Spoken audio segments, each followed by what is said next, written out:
Hi எல்லாருக்கும் வணக்கம். Welcome back to our channel. என் சேனலை சப்ஸ்கிரைப் பண்ணவங்க எல்லாருக்கும் ரொம்ப ரொம்ப நன்றி. ஹோப் எல்லாரும் ஹெல்த்தியாக ஹாப்பியாக ஜாலியாக இருப்பீங்க அப்படின்னு நினைக்கிறேன். இது வந்து சித்ரா பௌர்ணமி அன்னைக்கு நம்ம வீட்டில் சத்யநாராயண பூஜை பண்ண வீடியோ. கண்டிப்பாக முதல் தடவை பண்ணுறவங்களுக்கும் சத்யநாராயண பூஜை பற்றி இது வரைக்கும் கேள்விப்பட்டதே இல்லை அப்படிங்கிறவங்களுக்கும் கண்டிப்பாக இந்த விஷயம் யூஸ்ஃபுல்லாக இருக்கும். வீடியோ வந்து ஸ்கிப் பண்ணாமல் ஃபுல்லாக பாருங்கள். முதல்ல பூஜைக்கு என்னென்ன தேவை அப்படிங்கிறத சொல்லிடுறேன். ஃபஸ்ட்டு வந்து சத்யநாராயண பகவானுடைய இந்த திருவுருவ படம் இருக்கணும்.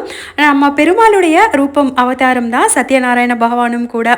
ஆனால் நம்ம பெருமாளுடைய படம் வச்சு வழிபடாமல் சத்யநாராயணருடைய படம் ஏன் வச்சு வழிபடுறோம் அப்படின்னா, பகவான் வந்து இந்த ரூபம் அவதாரம் எடுத்ததே வந்து நான் சத்தியமாக என்னுடைய பக்தர்களுக்கு என்கிட்ட வந்து அவங்களுடைய குறைகளை முறையிடுற பக்தர்களுக்கு சத்தியமாக அவங்க கேட்குறத நியாயமாக இருக்கும் பட்சத்தில் நான் அருள் புரிவேன் அப்படிங்கிறதுக்காக மட்டும்தான் நாராயணர் வந்து இந்த சத்யநாராயண ரூபம் எடுத்தது. அதனால பகவானுடைய இந்த திருவுருவத்தை தான் நாம் வந்து வழிபாடு பண்ணணும். உங்ககிட்ட இல்லை அப்படின்னா நீங்கள் ஒரு சின்ன உருவ படமாவது வாங்கிக்கோங்க. நீங்கள் அந்த அன்னைக்கு பூஜை பண்ணிவிட்டு அதுக்கப்புறமா கூட படத்தை வந்து சுத்தமாக தொடச்சி நீங்கள் எடுத்து வச்சுக்கலாம். அடுத்த வருஷம் பூஜைக்கு நீங்கள் பயன்படுத்திக்கலாம். அதுக்கப்புறமா ஒரு வாழை இலை எடுத்துக்கோங்க. அதுக்கு மேலே பச்சரிசி பரத்திட்டு ஒரு சிட்டிகை அளவுக்கு மஞ்சளும் கொஞ்சோண்டு குங்குமமும் அதில் வச்சுட்டு சுவாமியுடைய திருவுருவ படத்தை சுத்தமாக தொடச்சி சந்தன குங்குமமோ இல்லை மஞ்சள் குங்குமமோ இட்டுட்டு சுவாமியுடைய படத்தை அது மேலே வந்து அமர்த்திக்கோங்க. முக்கியமாக பெருமாளுக்கு துளசி மாலை சாத்துறது அவ்வளோ விசேஷம்.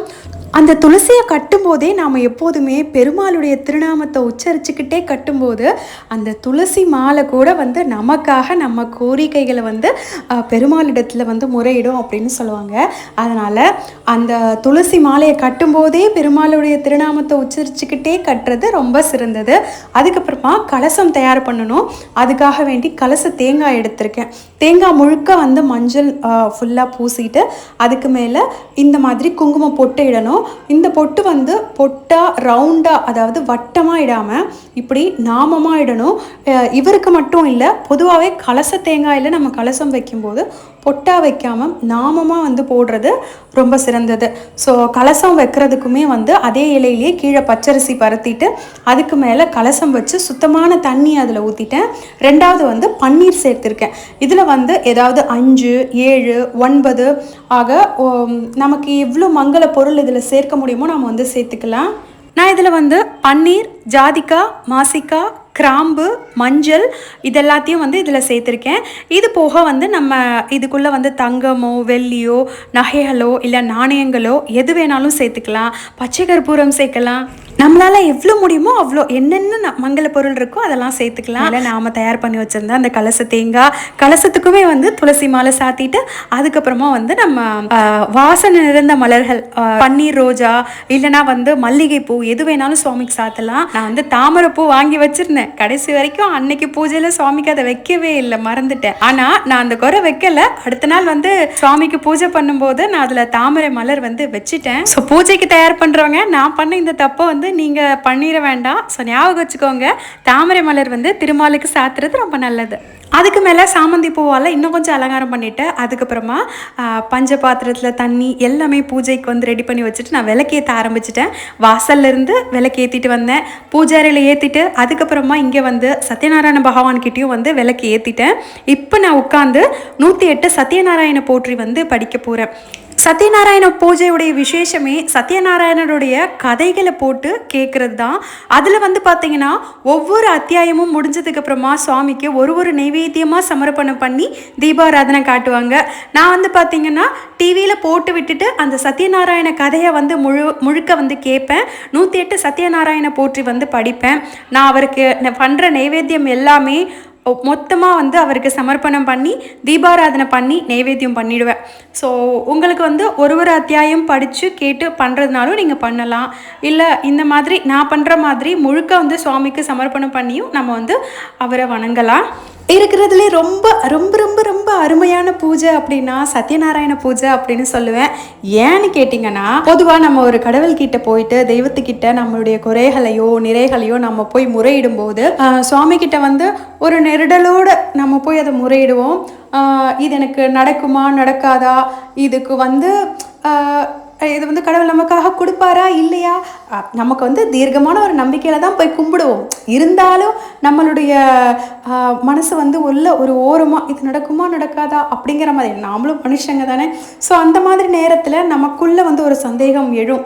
அந்த மாதிரியான ஒரு கவலை இந்த சத்யநாராயண பூஜையில் கண்டிப்பாக இருக்கவே இருக்காது. என்ன காரணம் அப்படின்னா, சத்யநாராயண பகவான் கிட்ட நம்ம ஒரு கோரிக்கை வச்சுட்டோம் அப்படின்னா அதை நாமளே மறந்துடுவோம். அந்த கோரிக்கையை வச்சுட்டு பகவான் அதை ஞாபகமாக வச்சிருந்து நமக்கு அதை நிறைவேற்றி கொடுப்பாரு. அதனால சத்யநாராயண பூஜை ரொம்ப ரொம்ப சிறப்பு வாய்ந்த பூஜை. உங்களுக்கு ரொம்ப நாளாக ஒரு நல்ல காரியம் தடைப்பட்டுக்கிட்டே இருக்கு, கல்யாணம் ஆகணும், வீடு கட்டணும், இந்த மாதிரியான ஒரு சில நல்ல காரியங்கள் தடைப்பட்டுக்கிட்டே போகுது அப்படின்னா பகவான் கிட்ட, அப்புறம் முக்கியமாக குழந்தைக்காக, ஸோ பகவான் கிட்ட நம்ம வேண்டிக்கிட்டு எனக்கு இது நடக்கணும்ப்பா அப்படின்னு நம்ம நினச்சோன்னா கண்டிப்பாக பகவான் நடத்தி கொடுப்பாரு. ஆனால் நாம் சாகிற வரைக்கும் சரி, நம்மளுடைய பிந்தைய தலைமுறையினர்கள் இருக்காங்க இல்லையா, அவங்களுக்குமே இந்த பூஜையுடைய மகத்துவத்தையும் இதனுடைய சிறப்பையும் சொல்லி கொடுத்து நமக்கப்புறம் நம்ம பிள்ளைங்க வந்து அதை காக்கிற மாதிரி நம்ம பண்ணணும்.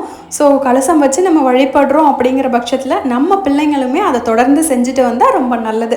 பகவான் சொன்னாராம், என்கிட்ட என்னுடைய பக்தர்கள் வந்து கேட்குற கோரிக்கைகளையும் நான் நிறைவேற்றுவேன், அவங்களுடைய கவலை எல்லாத்தையும் நான் போக்குவேன். ஆனால் நான் வந்து சத்தியமாக எப்படி அவங்களுடைய கோரிக்கைகளை நிறைவேற்றுறேனோ அதே போல் அவங்க எனக்கு சத்தியம் பண்ணது போல் எனக்கு தொடர்ந்து பூஜை செய்யணும், ஒரு வருஷம் கூட விடாமல், அதாவது ஒரு முறை கூட தவறாமல் எனக்கு வந்து பூஜை செய்யணும் என்னுடைய பக்தர்கள் அப்படிங்கிறத சுவாமி சொன்னாராம். அதனால் அவர் எப்படி நமக்காக பண்ணுறாரு, நாம் வந்து அவருக்காக பண்ணுறதெல்லாம் ஒன்றுமே கிடையாதுல்ல. அதனால் அவர் நமக்காக நம்ம கேட்டது, நமக்கு முக்கியமானது, நம்ம நல்லா இருக்கணுங்கிறதுக்காக வேண்டி பண்ணுறாரு. ஸோ நாம் வருஷத்தில் ஒரு நாள் சுவாமிக்காக வந்து இது பண்ணுறதெல்லாம் ஒன்றுமே இல்லை. அதை கம்பேர் பண்ணும்போது நான் வந்து சுவாமிக்காக சக்கரை பொங்கல், வடை, சுண்டல், அதுக்கப்புறமா கோதுமை கேசரி வந்து பண்ணியிருந்தேன். வெள்ளை சாதம், சாம்பார், 2 பொரியல், 1 வாழைக்காய், இன்னொன்று வெண்டைக்காய் பொரியல் பண்ணியிருந்தேன். தயிர் சாதம், புளியோதரை, அதுக்கப்புறமா பருப்பு பாயசம் பண்ணிவிட்டு வெத்தலைப்பாக்கு வாழைப்பழத்தோட தேங்காய் வந்து உடைச்சி சுவாமிக்கு நைவேத்தியம் பண்ணி சமர்ப்பணம் பண்ணியிருந்தேன். இதுதான் நான் இன்றைக்கி சமைச்ச நைவேத்தியம். ஆனால் ரொம்ப ஹெக்டிக்கான டே இன்னைக்கு. காலையில் எழுந்திரிச்சு கோயிலுக்கு போயிட்டு அங்கே பால் குடம் தூக்கிட்டு சுவாமி பார்த்துட்டு திரும்ப திருக்கல்யாணம், சிவபெருமானுக்கும் பார்வதி தேவிக்கும் நம்ம வீட்டு பக்கத்தில் இருக்கிற கோயிலில் இன்னைக்கு திருக்கல்யாணம். அதையும் சூப்பராக பார்த்துட்டு வீட்டுக்கு வந்துட்டு ரொம்ப டயர்டாயிடுச்சு. நம்ம வந்து சாப்பிட்ருந்தா கூட தெரியாது. அது அன்னைக்கு விரதமாக இருக்கிறதுனால வெயிலில் போயிட்டு வந்ததுனால கொஞ்சம் களைப்பாகவும் இருந்தது. ஆனாலும் வந்து சுவாமிக்காக செய்கிறதுல ரொம்ப ரொம்ப சந்தோஷம். அன்னைக்கு வந்து பார்த்தீங்கன்னா சமையல் வேலையே வந்து 4 மணிக்கு தான் ஆரம்பித்தேன். ஏன்னா கோயிலேருந்து வீட்டுக்கு வர்றதுக்கே 2:30 மணி போல் ஆயிடுச்சு. சரி, 1 மணி நேரம் உட்காந்துட்டேன், டயர்டாக இருந்தது. 4 மணிக்கு சமைக்க ஆரம்பிச்சு 7 மணிக்கு தான் இத்தனை வகை சமையலும் வந்து பண்ணி முடிச்சுட்டு அதுக்கப்புறமா கடகடன்னு கலசம் தயார் பண்ணி சுவாமிக்கு வந்து பூஜைக்கு ரெடி பண்ணேன். 7:45 8 மணி பக்கம் ஆயிடுச்சு. எப்போதுமே சத்யநாராயண பூஜை சந்திர பகவான் வந்ததுக்கு அப்புறமா 7 மணிக்கு மேலே தான் செய்வோம். விரதம் இருந்து செய்கிறதும் சாப்பிட்டு பண்ணுறதும் அவங்கவுங்களுடைய உடல் நலத்தை பொறுத்தது. உங்களால் முடியும்னா தண்ணி மட்டும் குடிச்சிட்டு விரதமாக இருங்க. இது வந்து சித்திரை மாதம் வரக்கூடிய பௌர்ணமி, வெயில் காலம். அதனால நான் வந்து தண்ணி நிறைய குடிச்சேன். தண்ணி குடிச்சிட்டு தான் வந்து அன்னைக்கு விரதமாக இருந்தேன். உங்களுக்கு முடியலை அப்படின்னா பால் பழம் சாப்பிட்டுட்டு இருக்கலாம், இல்லை உப்பு இல்லாமல் சாப்பிட்டுட்டு அன்னைக்கு நீங்கள் விரதமாக இருக்கலாம், ஒரு பொழுது இருக்கலாம். அது நம்மளுடைய விருப்பம் தான். பகவான் வந்து நம்ம கிட்ட கட்டளை இடலை, நீ எனக்காக பட்டினியாக இருக்கணும் அப்படிங்கிறதுக்காக. நம்மளுடைய உள்ள தூய்மையோடையும் மனசுக்கு யாருக்குமே தீங்கு நினைக்காதபடி நம்ம வந்து நல்லது பண்ணோம் அப்படின்னாலே போதும். அதனால் வந்து அதெல்லாம் கண்டுக்காதீங்க. ஸோ உங்களால் முடியும்னா மட்டும் இருங்க, விரதமாக இருக்க முடியலையே அப்படின்னலாம் நீங்கள் கவலைப்பட வேண்டாம். சாப்பிட்டு கூட சாமி கும்பிடலாம். பகவான் மேலே தூய பக்தி இருந்தால் மட்டும் போதும். நாங்களுமே அன்னைக்கு தீபாராதனை எல்லாம் பண்ணி முடிச்சுட்டு சுவாமிக்கு அழகாக நைவேத்தியம் சமர்ப்பணம் பண்ணி சாமி கும்பிட்டு முடிச்சிட்டோம். சத்யநாராயணருக்கு 108 போற்றிகள் வந்து துளசியால் அர்ச்சனை செஞ்சு தான் நான் படித்தேன். அதே போல் சத்யநாராயணனுடைய கதைகள் வந்து டிவியில் போட்டு அதையும் கேட்டுக்கிட்டே தான் இருந்தோம். நாம் வேண்டுதல் வச்சுட்டு தான் சத்யநாராயண பூஜை செய்யணும் அப்படிங்கிறது கிடையாது. இப்போ எனக்கு வந்து பார்த்தீங்கன்னா வேண்டுதல் எதுவும் வைக்கல, பகவான் வந்து எனக்கு பிடிச்சிருந்தது சத்யநாராயண பூஜை செய்யணும்னு, அதனால வேண்டி நான் வந்து அதை ஆரம்பிச்சிட்டேன். நான் செஞ்சதுக்கு அப்புறமா செய்ய ஆரம்பிச்சதுக்கு அப்புறமா பகவான் எனக்கு நல்லது பண்ணாரு. அதுக்காக வந்து நன்றி கடன் பட்டிருக்கேன். பூஜை எல்லாம் முடிச்சதுக்கு அப்புறமா போயிட்டு கண்டிப்பாக சந்திர தரிசனம் பண்ணிட்டு வந்து அதுக்கப்புறமா நம்மளுடைய விரதத்தை முடிக்கலாம். செய்யலாம். இல்லைனாலும் பரவாயில்ல, சாப்பிட்டு பூஜை பண்ணிங்கனாலும் பரவாயில்ல, போயிட்டு சந்திர தரிசனம் பண்ணுங்க. சந்திர பகவானே எப்போதும் நீங்கள் ஒளிர்ந்துக்கிட்டே இருக்கிறது போல் எங்களுடைய வாழ்க்கையும் ஒளிமயமாக இருக்கணும். எங்களுக்கு நல்ல உடல் ஆரோக்கியம் வேணும், மன ஆரோக்கியம் வேணும். முக்கியமாக இந்த காலத்தில் அதுதான் யாருக்குமே எடுக்கிறது கிடையாது. பணம் இருந்தாலும் நமக்கு சாப்பாடு இருந்தாலும் சாப்பிட்றதுக்கு நிம்மதி கிடையாது இந்த காலகட்டத்தில். அதனால் அதையும் நம்ம சுவாமி கிட்ட வேண்டிட்டு அதுக்கப்புறமா அந்த ஊதுபத்தியை அங்கேயே சுவாமிக்கு காட்டி செடியில் வச்சுட்டு கீழே வந்துட்டேன், மணலில் சொருகிட்டு. அதுக்கப்புறமா வீட்டில் எல்லாரும் விரதம் நீ முதல்ல முடிச்சுக்கோ அப்படின்னு சொன்னதுனால அத்தை கொஞ்சோண்டு பாயசமும் வடையும் கொடுத்தாங்க. அதை சாப்பிட்டு நான் விரதத்தை முடிச்சு அதுக்கப்புறமா வீட்டில் இருக்க எல்லாருக்குமே சாப்பாடு போட்டு பரிமாறிட்டு அதுக்குள்ளே திருக்கல்யாணம் நடந்தது இல்லையா, அன்னைக்கு சிவபெருமானும் பார்வதி தேவியும் வீதி உலா வந்தாங்க. ஸோ அவங்களுக்கு தீபாராதனை பண்ணி ஹாப்பியாக சாமி கும்பிட்டுட்டு நாங்களுமே மேலே போயிட்டு டின்னர் சாப்பிட்டோம் எல்லாருமா சேர்ந்து. நாம் கலசம் வச்சோம் அப்படின்னா ஒன்று அன்னைக்கு நாளே எடுக்கணும், இல்லாட்டி 3ஆவது நாள் 5ஆவது நாள் அந்த மாதிரி எடுக்கணும். நான் பார்த்தீங்கன்னா அன்னைக்கு நைட்டே கலசத்தை 3 தடவை முன்னாடி நகர்த்திட்டேன். ஸோ நம்ம கலசத்தை அசைச்சிட்டோம் அப்படின்னாலே அது எடுத்தது போல கணக்கு தான். ஸோ அன்னைக்கு நைட்டே நான் கலசத்தை அசைச்சு விட்டுட்டேன், அதாவது 3 தடவை முன்னுக்கு இழுத்து விட்டுட்டேன். கலசத்தை எப்போதுமே நம்ம கலைக்கிறதுக்கு முன்னாடி இழுக்கணும், அதாவது நம்மளுடைய வாழ்க்கையிலையும் முன்னேற்றம் இருக்கணும் அப்படிங்கிற மாதிரியான ஒரு ஐடியா. அதை பண்ணிட்டு அதுக்கப்புறமா நாங்கள் டின்னரும் சாப்பிட்டு தூங்க போயாச்சு. அடுத்த நாள் காலையில் பார்த்தீங்கன்னா திரும்பவும் சுவாமிக்கு விளக்கேற்றிட்டு நைவேத்தியம் பண்ணி தீப தூப ஆராதனை எல்லாம் காட்டிட்டு அதுக்கப்புறமா பார்த்தீங்கன்னா நான் கலசத்தை விசர்ஜனை பண்ண போகிறேன். போன வருஷம், அதுக்கும் முன்னாடி வருஷம் வீடியோவெல்லாம் பார்த்துட்டு நிறைய பேர் இதில் பார்த்து நான் சத்யநாராயண பூஜை பண்ணேன் முதல் தடவை அப்படின்னு சொல்லும்போது எனக்கு அவ்வளோ ஆனந்தமாக இருந்தது. ஏன்னா இதெல்லாமே எனக்கு ஒரு ஆசீர்வாதம் தான். என்னால் முடிஞ்ச ஒரு நல்ல விஷயத்த என்கிட்ட இருந்து 4 பேருக்கு போய் அது ரீச் ஆகிருக்கு அப்படின்னும் போது அது என்னுடைய பாக்கியம், எனக்கு கடவுள் கொடுத்த ஆசீர்வாதம் அப்படின்னு தான் சொல்லுவேன். ஸோ நீங்கள் எல்லாரும் நல்லா இருக்கணும், பூஜை பண்ண எல்லாருடைய கோரிக்கைகளும் நிறைவேறணும். சத்யநாராயண பகவான் கிட்ட நான் வேண்டிக்கிறேன். அவங்களுக்கு மட்டும் இல்லை, இந்த வீடியோ பார்த்துட்டு இருக்க பூஜை செய்ய முடியாத எத்தனையோ பேர் இருப்பீங்க, உங்களுக்காகவும் நான் சத்யநாராயண பகவான் கிட்ட வேண்டிக்கிறேன். கண்டிப்பாக உங்களுக்குமே நல்லது நடக்கும். நீங்கள் மனசில் நினச்சிக்கிட்டு இருக்க உங்களுடைய வேண்டுதலும் நிறைவேறும். உங்களுடைய குறை நிறைகளையும் பகவான் செவிசாய்த்து கேட்டு அதை நடத்தி கொடுப்பாரு. ஸோ நீங்களும் உங்களுக்கு நல்லது நடந்துச்சு அப்படின்னா பகவானுக்கு வருஷம் உங்களால் முடிஞ்சபடி எளிமையாக செய்யலாம். சத்யநாராயண பூஜை பார்த்தீங்கன்னா ரொம்ப விமர்சையாக ரொம்ப கிராண்டாக ஐயரெல்லாம் கூப்பிட்டு செய்வாங்க. ஸோ ஒரு வருஷமும் நம்மளால் அப்படி செய்ய முடியாது. ஸோ நான் இப்படி செஞ்சேன் எனக்கு தெரிஞ்ச முறையில்.